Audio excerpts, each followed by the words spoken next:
So what's your name? Vickie. My name is Vickie.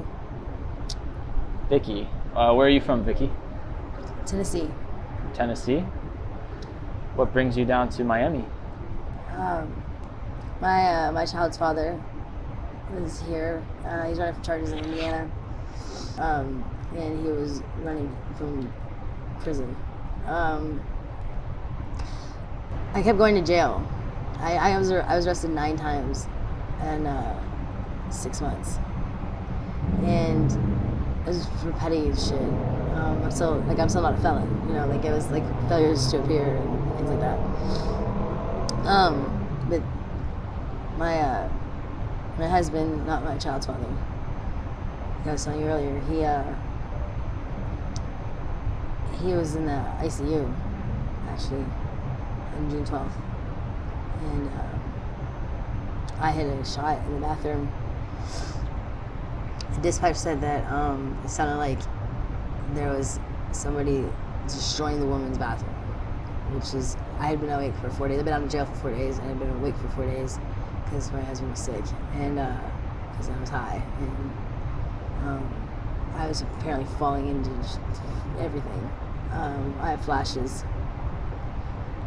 where I would come to and I would be yelling or screaming or something, and I was trying to pack because I knew I was going to get arrested. Like, I knew that the cops were coming, and everything went dark again, and then I would come to, and the last thing I remember is the cops, hands behind my back, and actually, up to that point, the other 8 times I've been arrested, it was only for a few days, a week, 10 days, and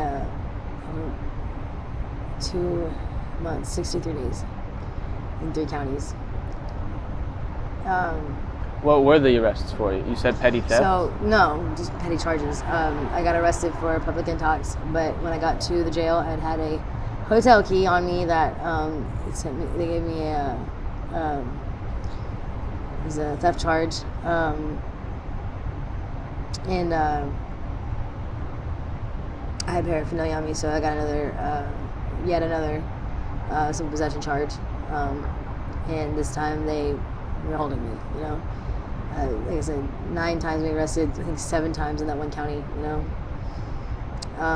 then because I was in jail for 63 days, I missed a court date in another county, and I missed a probation hearing in another county, so I had to, when I got released from the first jail, I had to go serve the other 2, so it all rounded up to be about 63 days.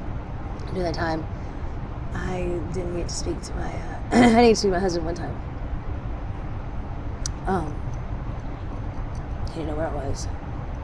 And he did, and he didn't.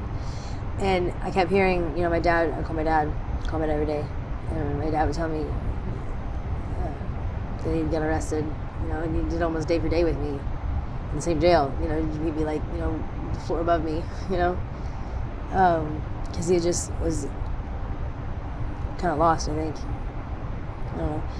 And when I got out, I thought like he would be getting out too, and it ended up 2 weeks of just I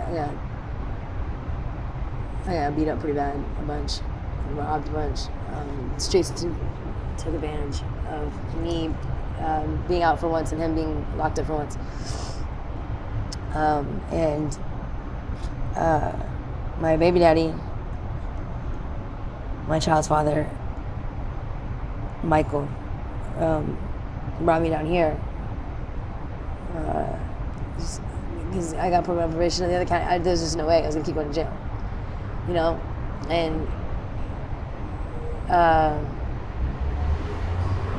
so at this time you were already struggling with drug addiction? I've been struggling with drug addiction since I was 14. Since you were 14.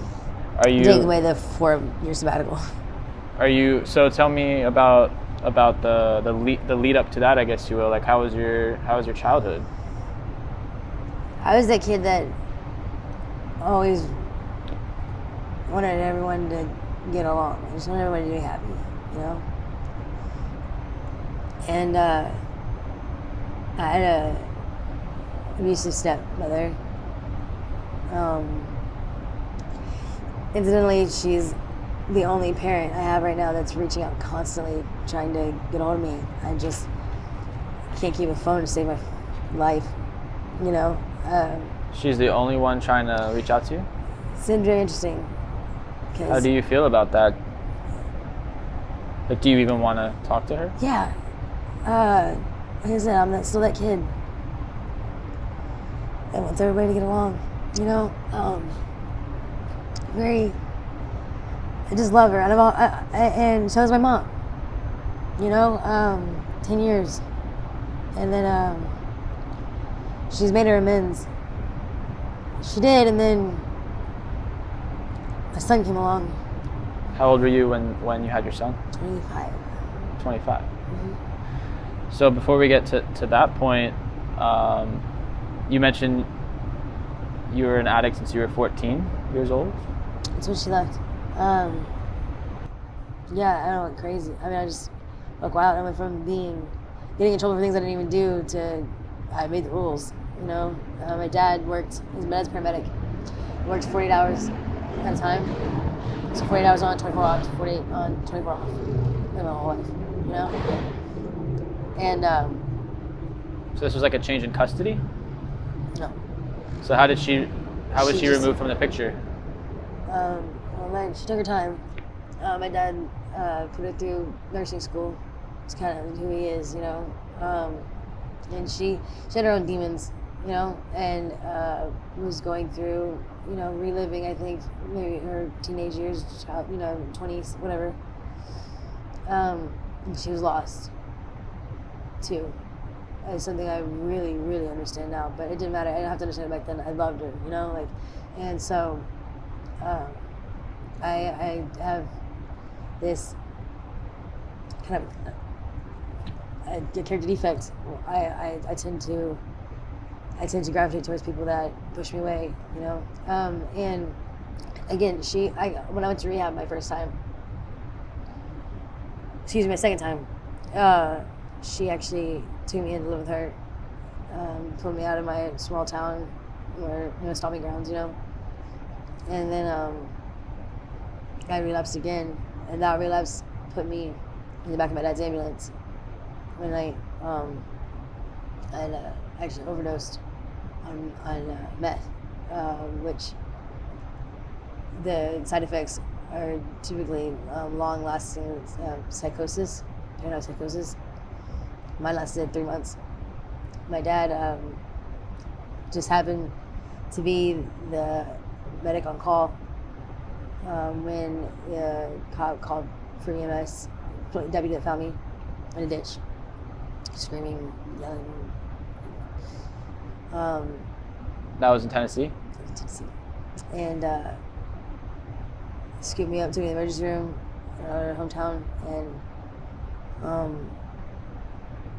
locked the door in the exam room, didn't let nobody touch me. You know, he took off the rest of the night, and he was the one that monitored me all night. There's actually a video I have on my TikTok channel, a brief cut of it that he took of me. I'm unconscious, but I'm still like gushing. I was tachycardic. I was, for those who don't know, that's my heart rate was, I mean, even unconscious completely. Do you want to give a quick shout out to your TikTok channel? I know you said you're not active on it, but hopefully one day you will be again soon. It's Recovery Couple. For anybody that recognizes me, Recovery Couple. My child's father and I, during this 2-year relapse, we had our son and everything. My son was probably 8 months old. We actually had almost 5 months sober in Indiana. We went to treatment together and gained a pretty large following. Before that, before our relapse, he and I had 3 years together. I had my first year, it was just me. I had 4 years total of recovery. Like I said, I was telling you earlier, I could recite the 12 steps to you. You know, we helped a lot, especially women. It was really good with women in this lifestyle. They don't trust other women. We don't. And so he was a good icebreaker. and they would come to him, you know, like they would gravitate towards him, and then, you know, I'd step in, and we helped a lot of women. We did a lot of good job. We did a lot of good things together. My dad had met my current stepmom during that time as well, and I got 2 new stepsisters. Perfect. I couldn't ask for better girls. And they ended up getting like 3 good years with me. You know, I went to the military.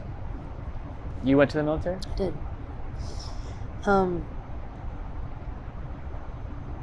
I was medically separated. During basic training,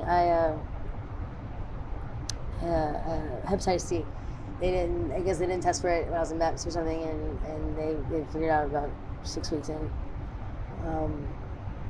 And I was devastated. I remember calling my dad. It was my first phone call home, and my dad was elated that I'd made it. You know, that I was 14 years old. You know, I was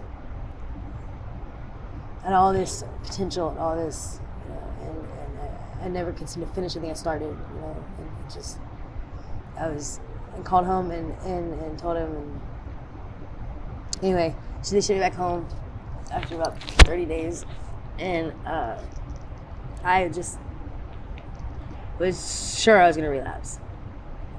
Back in my small town, that was supposed to get me out of my hometown, you know, and what was I gonna do? And then that's when I met my child's father, my best friend. And 2 years into our relationship, you know, around the time we relapsed, he started being extremely physically abusive, and that had to do with mental health. You know, like I forgive him. I just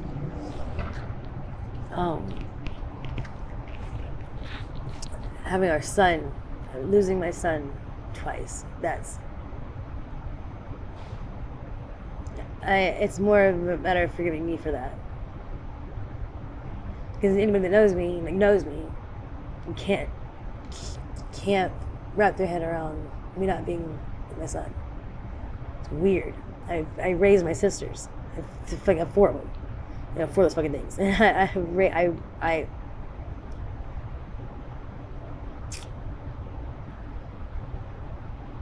chasing, you know,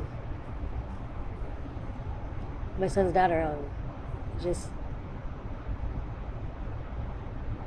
I don't know.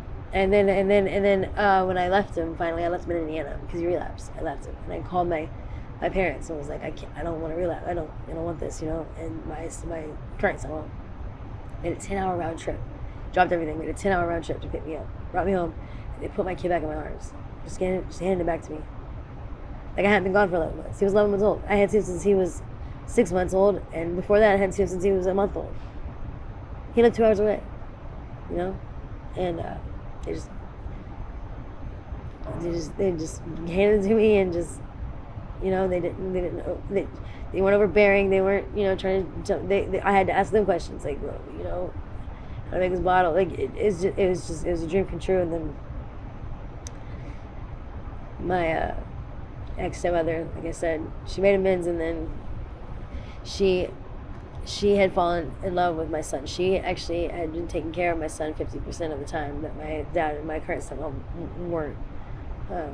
You know, like they got to be grandparents, and she very well resourced lady, very well connected lady, and I mean, my kid wanted it and still wants for nothing, and she was afraid that I was using, or she felt threatened that mommy could come home. I don't know. Either way, there wasn't anything I could do. She threatened she was going to call DCS come Monday and tell them I was with the baby, which is against the rules. And my parents, bless their hearts, they didn't know where to put me. They just I was sleeping on their couch. They didn't have anywhere for me to go as it was. You know, they just knew they had to come and grab me, you know, and I told them it was going to be okay, even though I knew it wasn't.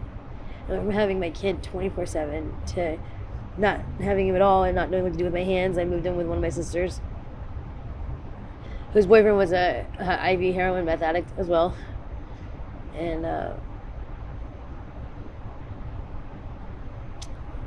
lost my kid again. You know, I got arrested, and What did you get arrested for exactly? my sister's boyfriend overdosed in the back seat of a car that he was originally driving, and then I was driving because he almost wrecked. And we were just going to get breakfast. And me and his stepmom and I had come outside to my sister in the back seat going, "Sissy, stop breathing." So I start CPR, and I have his tool. All guys help me flip him over, and I start CPR, and I have my sister call 911 because it's something that I'm very adamant about. That's somebody's kid. People are scared to call 911, you know, when shit like that happens. Even if I was risking going to jail, you know, even if you're risking going to jail, you don't have the right to not call, to not do everything you possibly can, right? And I also was trying to teach her good habits, I guess, I don't know. And I brought him back, and then EMS showed up and Narcaned him anyway. And then my sister, when they asked who was driving the car, she tried to say it was her. She has a valid license, it was her car. But I try to good habits, right? You don't lie to the cops. You can exercise your Fifth Amendment right and not speak to the cops. You don't lie, you know. So I had to tell them about. I was the one driving. Just happened to be also extremely high, right? And had a DWI for being high on methamphetamine.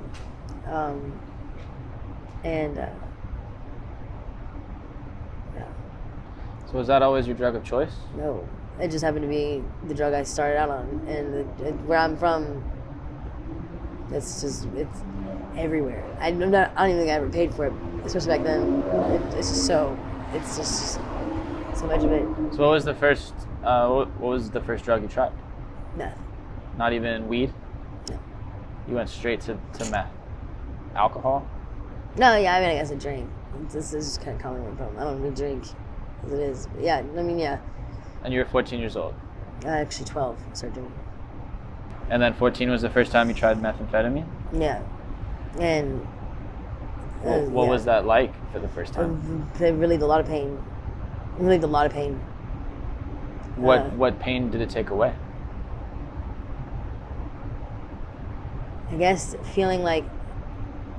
constantly feeling like I should be doing something more than what I was doing. You felt that way at such a young age, at 14 years old? At 7, 8, 9 years old, 10 years old. Were there any traumas that you were trying to escape from? Yeah, abuse. My mom not wanting me, my stepmom not wanting me, by watching my sister also not being wanted, you know. Watching my dad be unwanted, you know. What made you think your mom didn't want you? She said it. My real mom, my dad got custody and she never tried to, she had like 12 other kids, you know. But my stepmom said it. Your stepmom is the one who told you that? Yeah. Yeah. Yeah, and she had her own demons, I guess, but it's something I try to just understand and move on. But having been using since I was 14, I'm still a 14-year-old in a lot of ways, you know? You become emotionally stunted a lot at the age that you are. I force myself to grow, but there's still that kid in me that's, how dare you? And then for her to be her and my dad are best friends now. They're grandparents, you know. They're all one big happy fucking family, and it's like... Your real mom and your dad? No, my stepmom, who was technically my real mom. I don't even know the other one. You know? They're just... it's all I ever wanted. It's for everybody to get along. So there was a lot of arguing and things like that? Is that what you They mean never by? argued. No, it's just between us, between me and her. She didn't like herself. She didn't like us, and she didn't show that as much around my dad, but she did. And then she also didn't like my dad in front of us, And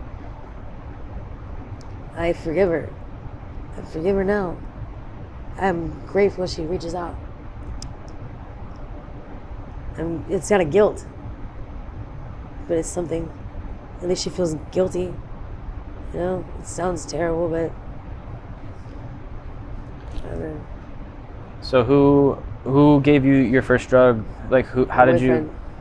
Your boyfriend at the time. So he was using at the time and introduced it to you? Yeah, peer pressure the shit out of me. Peer pressure. So you actually weren't even like that interested in it? I don't know. I was terrified he was doing the word meth. Was like, I was 14. So was he older? 17. So from that first time using, how quickly did things get out of hand? Stayed out of hand. My life stayed out of hand. My life has never been in hand. Maybe when I was sober, was it to have it in hand? Just, I don't know if I can live there in hand, so to speak. I think I've always lived in chaos. It's like that's when things are quiet. I think things get too loud. Things get too loud when everything's quiet. Like your thoughts?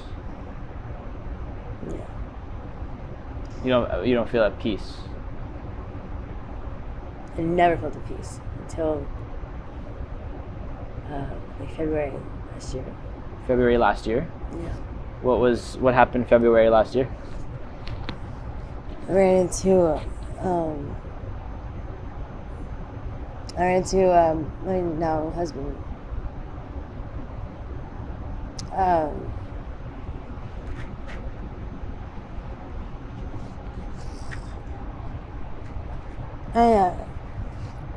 He was like I said earlier, he raised me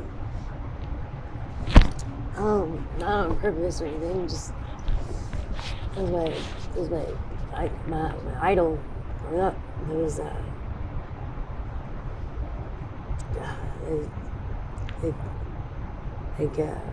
like a big brother, sort of. Like it was very platonic, relationship. It's just so happened our lives really intertwined. We didn't notice anything until we met back up. We just linked up sometime during some crazy day at some shady hotel. We all congregated at back home, and so you didn't expect to see him there? No, and then it was crazy, and what's more crazy than that is like it's so inseparable. Going back to the day his dad died, when he was 17. He found his dad dead. His dad was a Navy veteran. Also, he's a Navy diver, war veteran from Vietnam and Korea. He was good. He was a really good guy. I didn't get to speak to him a lot, but I knew that's where Eddie, my husband, that's where he got, all the things that I adopted, all the principles and things that I didn't know. I never knew where I'd gotten them from before last year. I had these stupid things that I stood on, even when it got me beat up, no matter what, and I raised my sisters with the same principles, and then I realized I'd done that, or where I'd gotten that from, until he and I were just, laying around, falling in love and talking one day, and it was like, holy shit. And then they said about his dad was an accidental overdose. That's what they said, and that didn't make any sense to anybody, considering all he took was Percocet, and he barely took that, And then wasn't until his mom, he found his mom. He was 17 when his dad died. He was 21 or 22 when his mom died. And they tried to, whoever killed her tried to make it look like it was an overdose too, and it was just too in your face, you know what I'm saying? And that's when, there was more questions asked about what happened to his dad. And then his older brother, it was a few weeks after that, his oldest brother was found washed up in the side of the river. Yeah. There's lots of conspiracies and stuff like that, but what we noticed when we were going back through is I was there for all that. He always happened to be whatever boyfriend I did two different guys throughout high school and stuff that for 2 or 3 years at a time each one, and they happened to be his best friends at the time. It was weird. So we actually spent a lot of time together, and it's just crazy that I happened to be there for that. His children's mother was my best friend. That one night he was just saying, he was like, I want a family. It was after his dad died, I think, for his mom. And he was like, I want a family. I want to, settle down. It's time, and so I was like, all right. And it was actually my current boyfriend's baby mama. Your current boyfriend? At the time. Okay. And she's one of my best friends, and I brought her over, and they fell in love, and they have 2 children. 2 beautiful, oh my God, such pretty babies. And we didn't realize, I didn't remember I did that. We didn't remember that until we were just laying there that day talking, just going back through everything. It was crazy. And because I had wondered, I have a lot of honor, a lot of integrity, believe it or not, even as an addict. Even if I do something unbecoming, of the way I was raised or what, I'm upfront about it.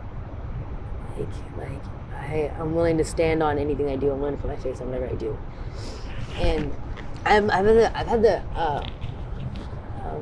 I've been blessed with the men and women now in my life. For a while, it was just kind of just my dad and my in-laws, my father-in-law, my mother-in-law, But I've got more women that I look up to now. But for the most part, I've had a lot of significant male figures in my life, and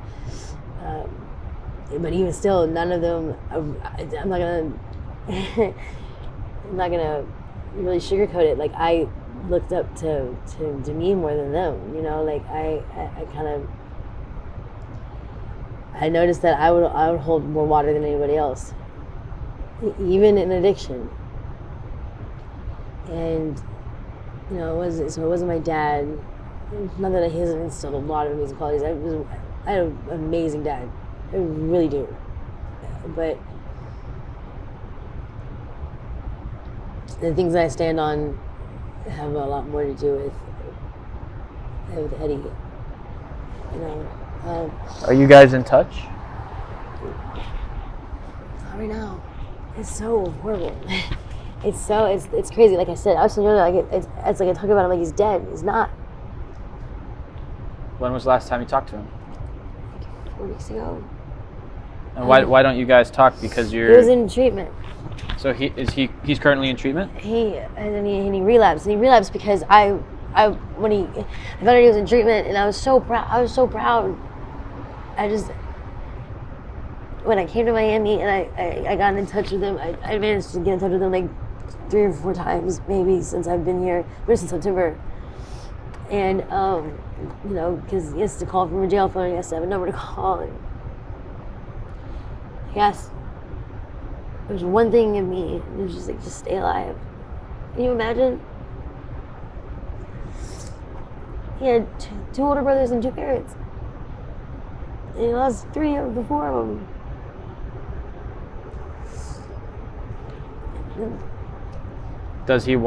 Do you guys want to get back together? Yeah. Is he telling you he wants to see you? Yeah. God, yeah. So I wasn't ready. I had done to stay alive here in Miami, in Overtown, Miami, is a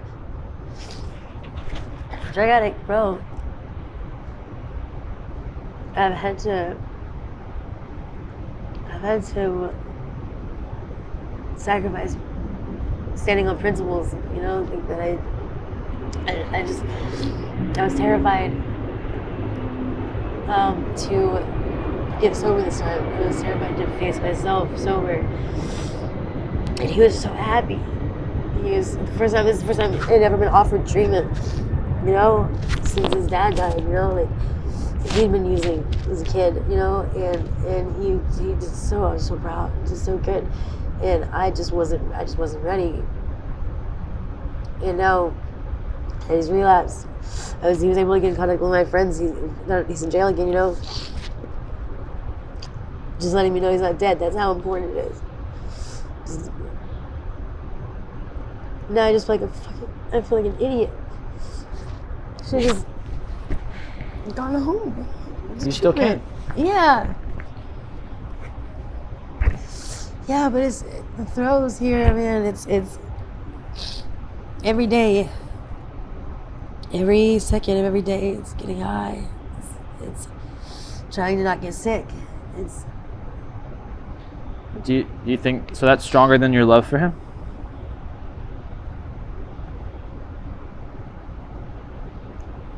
I'm scared to answer that. Only because it was stronger than my love for my kid. You know? And I don't want to dishonor my son like that. But at some point I can hear my dad in my head right now, get a fucking grip. You know, like, who cares? Start somewhere. And to be honest with you, if someone was like, it's as easy right now, Vickie, just get in the car. Just get on the bus. If I had my phone, you know, yeah, it's just Get on a bus and take you to where he's at. Just home. I just have to be where he's at. I just have to just take me home. Get me out of Miami. Because I can't interrupt it. I can't, like, if he showed up here right now, my parents showed up here right now, I'd get in the car, I'd just go and never look back. Miami's overrated. What about going to a rehab here and then leaving to break the cycle? I every day for the last couple of days, especially, I've thought about it, and then just, I mean, it's hard being a drug addict. It's so easy to just turn it off and go get high. It's too easy. It's too easy. I'm trying really hard to find something to interrupt it. I actually got really excited after I got in the car with you when you asked me. You're like, you want to get out of this, like, you know, just like. I will take you out of this. I really will. I would take you to a rehab. Like, off the record, not even for this video. I really will. I know. There's one called St. Luke's, and I've heard really good things. And at the very least, you can, not now obviously, I wish it could be right now, but I can take you there. They do an evaluation, and they put you on a list, and the wait list is like 2 weeks to a month. I know how that sounds, but at the very least, you're on the list, and you can think about it. That's a good idea. You can think about it. That's a good idea. So if you'd like, we can make that. I can make that happen. Yeah. You want to do it? Yes. Okay. Yeah. Yeah. All right, we'll do that for sure. Cool. And we'll figure that out after this. Bet.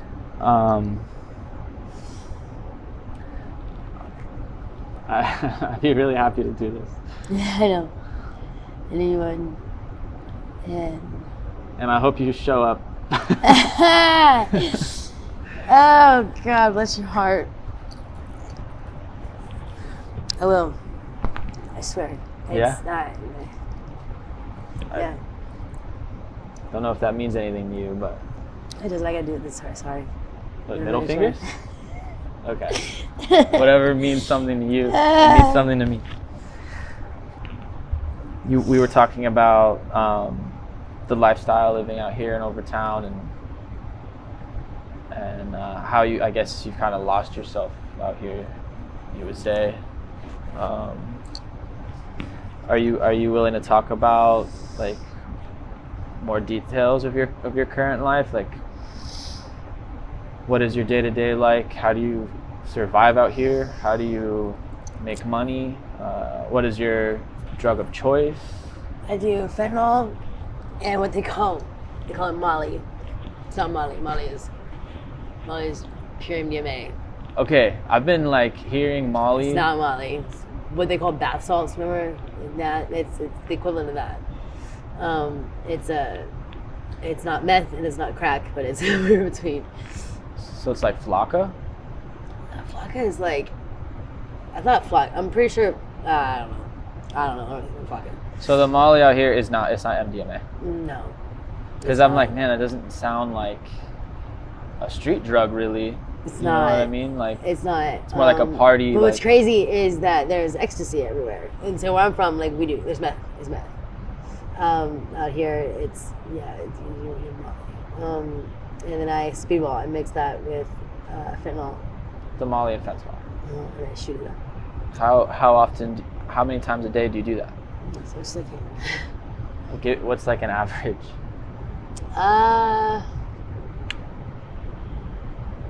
5, 6. 5 or 6 times 7. a day. And you gotta understand, days are not days. 24 hours. Yeah. It's about 48, 72 hours. You'll be awake the whole time. Right. So that's probably a good 18 shots. You know what I mean? And where do you? So I've been shooting up. I'm 27. Started when I was like 20. With like I said, the 4-year sabbatical. I just like 3 weeks ago got to where I'm not able to hit. Like it's taking me a minute. You know, it's fucking frustrating. It didn't used to be. It used to be. Like I had 2 veins and just picked one. I shot over my neck recreationally. I felt like it. You know, like it's. Now it's like. In your neck. Yeah. I don't know if you have tracks there, but yeah. And I always bragged how easy it was. Like I'm not bad at it. It's just my body's breaking down. I'm 98 pounds. 5'2", 98 pounds. Yeah. I can't close my hand. Why is that? I don't know. It's either a fracture or an infection. Down on my finger. What happened to your finger? Infection. Fracture? Infection. Infection. I wouldn't go to the hospital. I got pricked by a needle, dirty needle. And it did that, and it never went back. Is it currently infected, or that's the aftermath? And is there blood on your hand? Blood on my hand. I thought about cleaning off before we got started, and I was like, you know what? Let's just get honest. That's my way I'm good at. If I can do anything, I can be honest. So I have more integrity than any man or woman in any room at any given time. Where did you get that watch? Some dude gave it to me. There you go. Along with the bracelet. Another dude. Just earlier at one of my camps. One of my thousands of camps. So where do you sleep at night? I don't sleep. But, when you do sleep? it's called the graffiti wall. The graffiti wall? Yeah, that's where I think I'll be relocating tonight. I don't know, I stole a tent. Stole a tent before I left, so I was here. Slept on the train last night. On on it? Oh wow. Where's the graffiti wall? 14th and second app, I think. Okay. Northwest. It's over. It's that park right by the fucking Price Choice. It's got a cemetery. I'll show you. Okay. I stay there. I also stay at the Bando. On that I think it's what Allison's talking about. Maybe not. I don't know. I'm on 14th, 7th. I stay here sometimes. Not here, not Brightline, but the hood. Nick and Kara? Nick? Yeah. Yeah, I stay there a lot. The tent. Yeah. Whatever, structure, whatever it is. You know the cops have been there? And they've been like, yeah, I mean this. If he keeps it clean, they have to have like and they have to have like a warrant because it's a 4-wall structure. I know it's pretty cool. Awesome. So how do you make money to afford? About this shit. Okay. And that's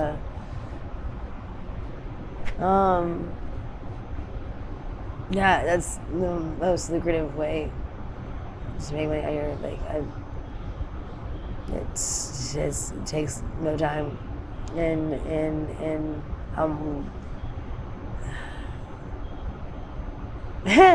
sorry, Dad. I'm like really well like known out here for it. Like it's so fucking crazy. My dad, when I was, like I said, excellent mentor. Really, my dad latched on. I've been latched on my dad since I was a little bitty, but when I was, since I was like 12 years old at least, especially after my stepmom left and everything, like he was a great mentor. And one time, it was 8th grade, graduation or a dance or something, I don't remember. And he was talking about no matter what you do, be the best at it. So me and my friends, no matter what you do, be the best at it, right? And I remember saying something along the lines of, "What am I a prostitute?" and oh my God, my sisters will laugh so hard at this, and they will at Thanksgiving whenever I drop the bomb on them. Love it. I take everything that I do very serious, and I actually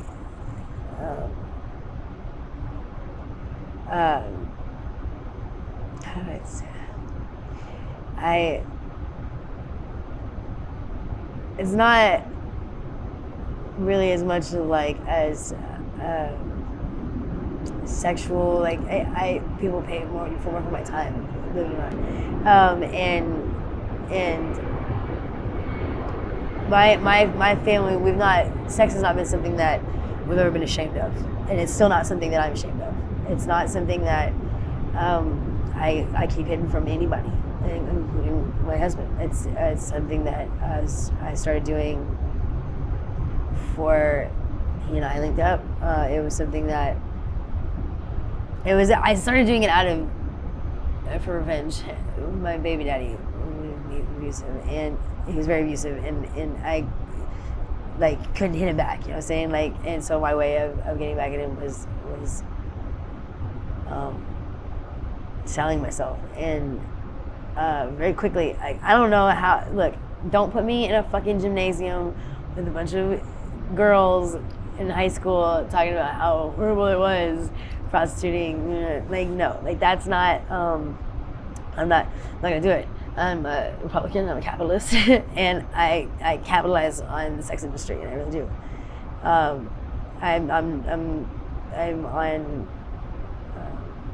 on Pornhub, but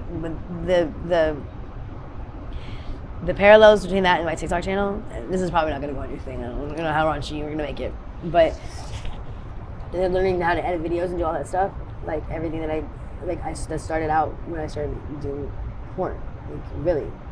And I've done everything from that to selling used panties online to and the thing is and my dad said it too.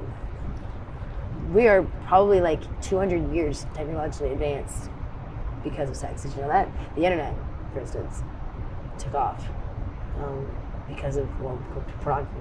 Really, even robotics and stuff like that nowadays. That people are pushing and moving forward. People are flooding money into it because of sex. So, like I said, don't put me in front of a group of girls and talk about how hard it was doing. Talk about drug abuse. Talk about losing my kid. Talk about losing my sisters, my parents. You know, myself. Yeah, but you know, I'm not gonna. Like I said, I'm not gonna make a sad story out of something that's not sad. You know? How do you stay safe doing it? I mean, you know, that is rolling the dice out here. That is the difference. That is the difference. That is the. I try to stick to people that I know, right? I have you ran into any dangerous situations? Oh, yeah, I'm very dangerous. Like I said. Kidnapping is alive, a thing out here. I've been kidnapped 4 fucking times. 4 times? 4 times. I'm a For how scrawny long? motherfucker. Okay, so they weren't able to keep, like, you broke free? No, like yeah. One guy was 2 times. Like, he grabbed me twice. And then a young lady, Luna. She's not out here currently. I don't know if she'll come back, but she's severely autistic. She calls me her sister. We were kidnapped by the same guy, and it just so happened like I took off, and fell asleep. She was like, she wouldn't go with me, and eventually it got so bad she ended up calling the cops on him. She was going to call the cops, and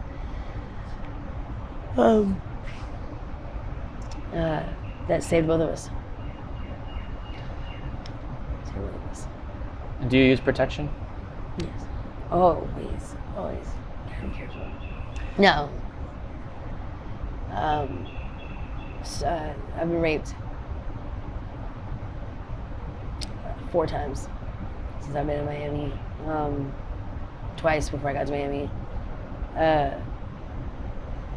That, you know, you can't control whether or not protection is used then, but... And you're not scared Yes. walking around out here? Or you seem very, like... Not as much as I used to be, which is crazy considering my child's father was out here for 2 months before I got here, and he stayed on South Beach. He never came to Overtown. He had been convinced that he would have been like, you know... Oh my God, it's so funny. Because I literally, within 2 weeks of having been here, was in Overtown, and then the 3rd week he got arrested and went to prison. And I've been out here ever since. I've lived in Overtown. I've lived in Overtown ever since, you know? So definitely, I got my wits about me, you know, a lot more. But I just, to get high, I've sacrificed the ability to be afraid, you know? Like, you just go with the punches. Is there anything else you'd like to say before I stop recording?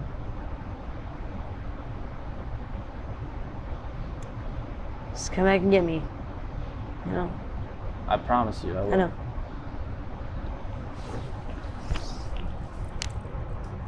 All right, Vickie, thank you for talking to me.